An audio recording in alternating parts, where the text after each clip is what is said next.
start with a broad question. What do you make of the Obama administration's approach so far to the so-called global war on terror policies of, broadly speaking, of rendition and torture and detention?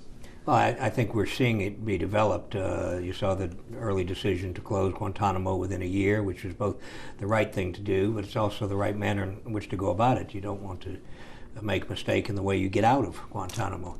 On the question of the global war on terror, as you've seen, that the administration is getting away from that terminology. I think they want to separate themselves from the linkage with the George Bush administration. On the question of renditions, and I don't think their ideas are fully formed. They're trying to get their arms around the totality of it and whether it actually hurts us or helps us. So I think you're watching a work in progress. And what do you read from the early signs? Because there are these high-level task forces that get 6 months to study all of these key issues, everything is just being decided. But we've been looking at the court decisions, the positions they've taken in court, some of which have been simply to say, we agree with the Bush administration's position and see no need for change. Well, some have, but others have not. You see, the Bush administration did not win a lot of court cases. And I think it properly and appropriately led many in the President Obama administration to realize they had to review the totality of this issue. They don't want to find themselves holding the bag and the wrong side of other court cases. So I think the Obama administration is trying to repair the damage that has been done to our reputation because, at least in my view, we stepped away from our traditional national values and principles, in some cases, torture, things of that nature, and wants to restore the U.S. to a proper place on the world stage. So I'm all for it. Are you saying that torture was never part of U.S. operations before? Vietnam? You certainly had a front row seat to that conflict. I served 6 years in Vietnam, and I know that I knew two things out of it. I never tortured and I never condoned it, and always felt it was counterproductive. I was taught that as a young military officer. I believe it. And I was taught one other thing, and that is that where principle is involved, you must be deaf to expediency. I think, unfortunately, some in the George Bush administration took the view where expediency was involved, they had to be deaf to principle. Are you saying that the United States hasn't had allies and partners in all of these overseas operations? I didn't say that. I was speaking about me in Vietnam. But you knew what was going on. You didn't ask me about other things. If you're asking me now, what's your question? Well, I guess the question is, it seems a little, to me, it seems a little bit ahistorical to say that to make those fine distinctions about what the United States has done and what the United States has allowed to be done, whether it's Suharto or in Vietnam. I think we each have to address this in our own way. The question of Suharto, the United States helped get him out. If we're talking about Indonesia, Suharto. Helped get him in, too. Pardon me? It helped get him in, too. Well, you remember how that came about during Confrontasi, a big battle right in the middle of the Cold War with communists. So is the United States on the right side of every issue? No. Should we try to be on the right side of every issue? Yes. Are all our friends as pristine as we would pretend to be and hope to be? No. Should we try to get them and ourselves to a better position in terms of respect for human rights and human freedoms? Yes. Let me ask you a really, really straight question. A straight question? Yeah, straight, like an easy question. Did the United States torture people during the Bush administration? These reports of waterboard have been acknowledged. And as far as I'm concerned, that's torture. I've said so for 4 years. This is nothing new to me. So the United States did torture people during the Bush administration? I said the United States waterboarded. That I know. I did read the International Red Cross piece the other day. They certainly believe that the United States tortured certainly some of the high-value targets, and I think that's horrible. You were in the administration at the time? Yes, I was in the administration. You knew that there was waterboarding going on? No, I did not. You knew that there were advanced interrogation techniques? You homework better than that. Well, I'm asking you. We were, as you know, the State Department had been very consistent about opposing this, about insisting on Geneva protections for people captured on the battlefield, so much so that we were eventually not invited to meetings because our dissent was well known. We didn't even know they'd have meetings, and so decisions were made without the State Department. So when that was going down, what did you think was happening to detainees in the global battlefield? Well, we knew that at the time that detainees were going to Guantanamo and to Bagram first and then to Guantanamo. This was all before Iraq. Knew that we'd lost the discussion about the terminology and the Geneva protections. Did not know, to the best of my knowledge, anyone in the department that torture was going on. But you suspected it. You must have. There was a reason why you weren't being invited to those meetings, and you knew you'd lost the internal battle. We weren't invited to the meetings is we were inconvenienced on every step of the way. Geneva protections. We wanted habeas corpus. All the things that, as we found out in retrospect, was not the case. We didn't even know there were meetings being held. We did know that we lost the terminology question in Geneva. We did know, of course, that because the ICRC, Mr. Kellenberger, would come to see me and Secretary Powell, we certainly knew that they had suspicions. They had no proof either. We did have discussions, I did with them, and I think it's fair to say that certainly Armitage and Powell and Armitage are horrified at torture. Not because we're saints, not because we're humanitarians, but because we were soldiers. And we wanted our soldiers to be protected by the same sorts of conditions that at Geneva. So when you knew that the administration of which you were a part was departing from the Geneva Conventions and sidelining them, why didn't you quit?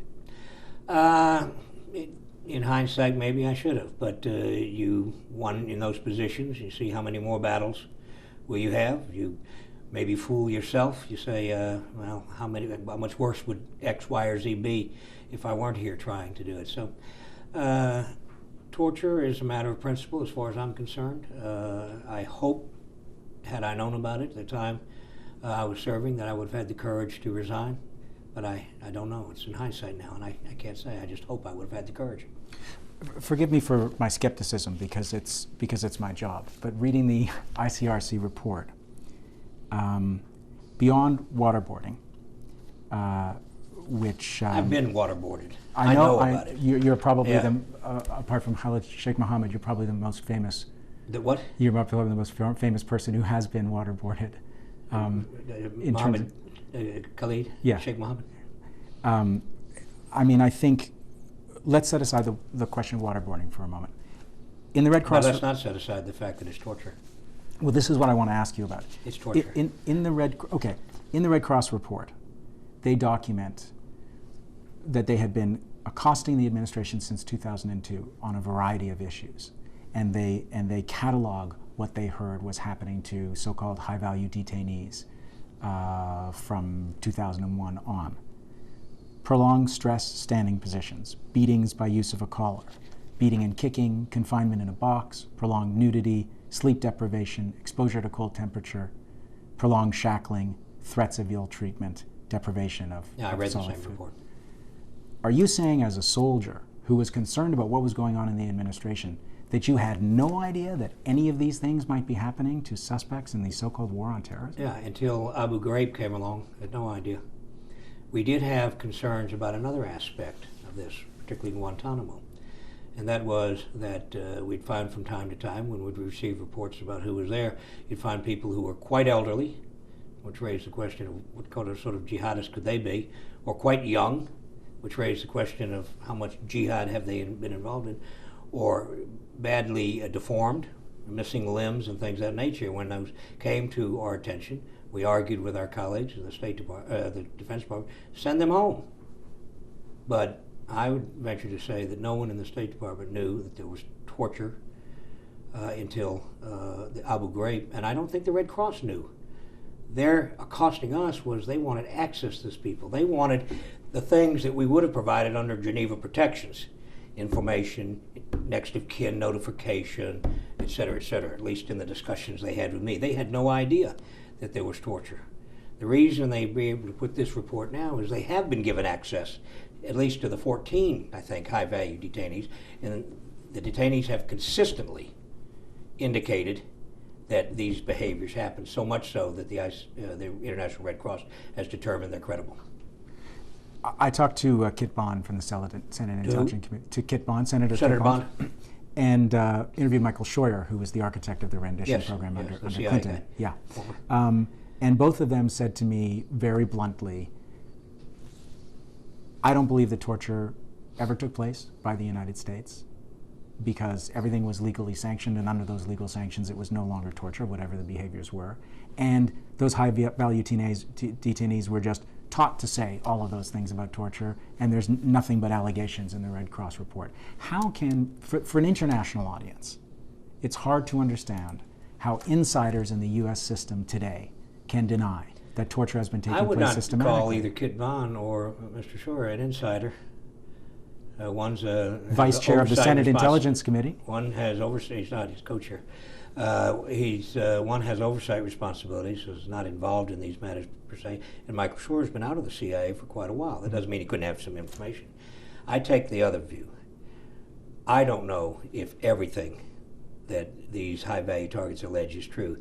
I know the waterboarding because it has been said by the vice president and others, and I know that's torture. And so that I'll say without fear of contradiction. Can I promise that each of these high-value targets was telling the truth? No, I can't. How can I? But I respect the Red Cross, and I take them at their word. They found it credible. So this leads us to the question of what happens next. What happens next? You've said very clearly waterboarding is torture. Yes, it is. Torture is obviously illegal. The United States engaged in it. So should the people who are the intellectual and legal authors of that practice, should they not be prosecuted? I don't know the answer, but I'll tell you why I say that. If there's any illegality, it was clothed, I think, from the memos that I've read since I've left government that have been made unclassified, is clothed in legal language and sort of time limits on stressful positions and all of this. And so, not being an attorney, I don't know what's legal or not legal. I only know that the United States must not be involved in this because it's a blot on it's a stain on our conscience, and it says bad things about our country. I personally don't believe that the information gained under stress conditions is necessarily credible. I'm not immune to knowing about these things. As I said, I had 6 years in Vietnam.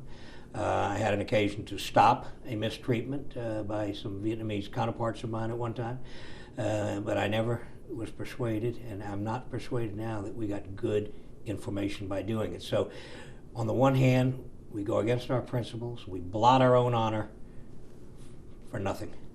We get nothing out of it. We're not safer. The question is, the new administration has made a big point of wanting to reclaim America's place in the world, to remove this blot from the record. And what I'm asking is, surely the way to do that is to have some accountability for those crimes. If torture is against the law, and you say that the United States tortured, waterboarding specifically, that's a crime, and surely it should be prosecuted. You're using terms like surely this and surely that. I happen to prefer the formulation used by our president, where he says that he's much more interested in reconciliation and correction of these problems.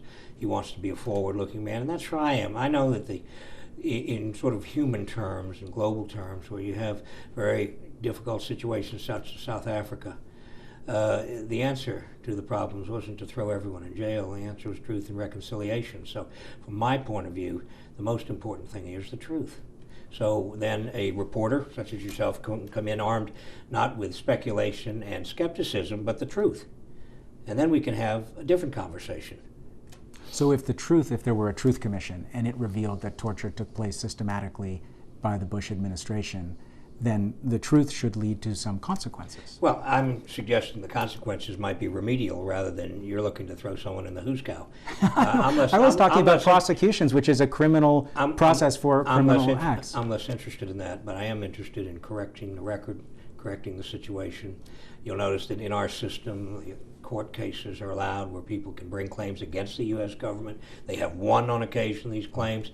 I think those are a much more proper way than to spend our time, particularly when we're in high stress here in the world with the financial problems and other difficulties, to spend our time looking backwards. So I'm not disagreeing that we need some accountability, but I am disagreeing with you that we need to necessarily throw someone in the hoosegow. I think we need the truth and learn from the truth and not repeat mistakes. So then the question is, what then is the process? And first of all, I don't use the term hoosegow, although I love it. It's wonderful.